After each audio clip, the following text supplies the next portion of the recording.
Selamat datang di Voice of Ellen, tempat kita menghidupkan kembali kisah-kisah mitologi yang tua, liar, dan kadang terasa terlalu relevan untuk zaman sekarang.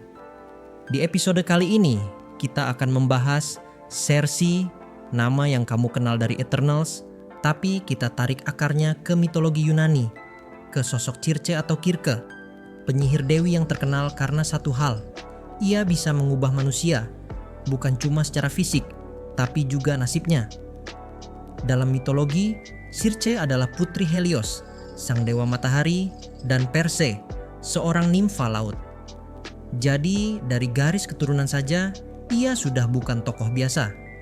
Circe hidup di sebuah pulau bernama Aiaia, tempat yang terasa seperti perbatasan antara dunia manusia dan dunia ilahi.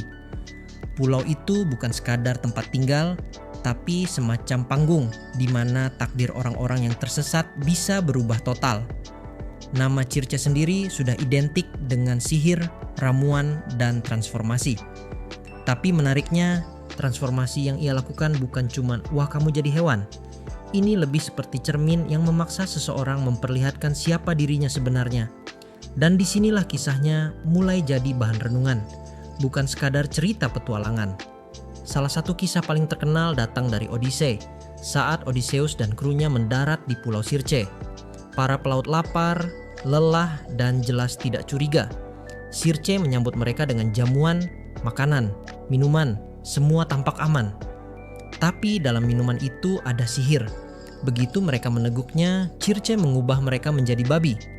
Bayangkan, dalam sekejap, manusia yang merasa hebat, yang terbiasa merampas, menaklukkan, dan hidup dengan ego, tiba-tiba menjadi makhluk yang hanya bisa menggerutu dan berjalan di tanah. Ini bagian yang sering dilewatkan. Circe tidak langsung membunuh mereka. Ia tetap memberi makan, tetap menjaga. Seolah ia berkata, "Kalian jadi apa? Ya sesuai watak kalian." Di sini Circe tampak kejam, tapi juga seperti hakim yang tidak memakai palu. Dia memakai sihir. Lalu Odysseus datang. Dengan bantuan Hermes, ia diberi ramuan penangkal sihir bernama Molly. Ketika Circe mencoba menaklukkannya, Odysseus tidak berubah.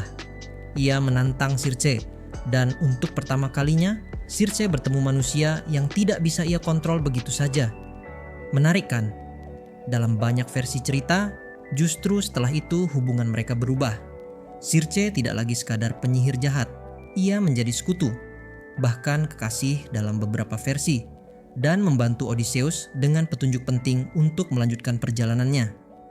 Dari sini, Circe jadi sosok yang rumit. Ia bisa menghukum, tapi juga bisa membimbing. Ia bisa merendahkan manusia, tapi juga menunjukkan jalan. Dan yang paling kuat, Circe punya kendali atas perubahan.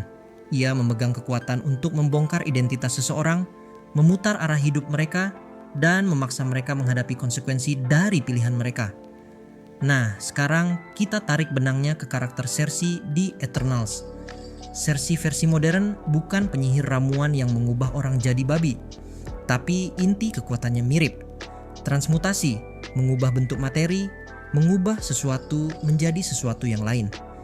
Di Eternals, Circe digambarkan sangat manusiawi, penuh empati, dekat dengan manusia, dan sering melihat nilai dalam kehidupan kecil yang dianggap remeh. Kalau Circe adalah sosok yang menguji manusia lewat transformasi, maka Circe adalah sosok yang melindungi manusia lewat transformasi. Dua energi yang berbeda, tapi berada di akar yang sama, kekuatan untuk mengubah.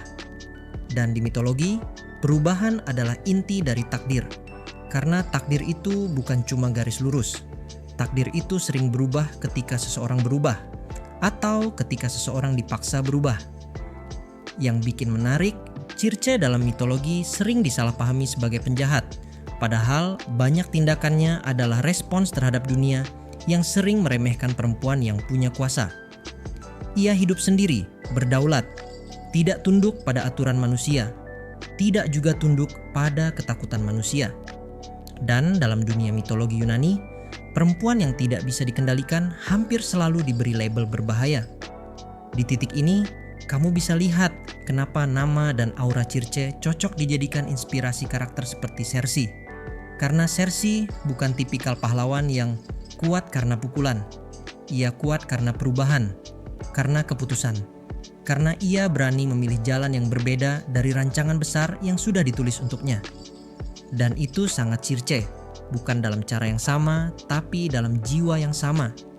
Jadi saat kamu melihat Cersei di Eternals, coba ingat, di balik karakter itu ada bayangan seorang penyihir dewi dari Pulau Sunyi yang mengubah manusia bukan sekadar untuk menghukum, tapi untuk memperlihatkan kebenaran.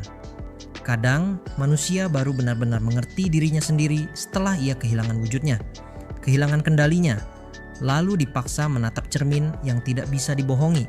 Kalau kamu suka pembahasan seperti ini, mitologi asli yang kita tarik ke budaya pop modern, pastikan kamu subscribe ke Voice of Ellen. Like videonya kalau kamu pengen seri Eternals lanjut, karena masih banyak karakter yang ternyata akarnya panjang banget di mitologi. Tulis juga di komentar. Menurut kamu, Circe itu penjahat atau justru guru yang keras? Sampai ketemu di kisah berikutnya di Voice of Ellen.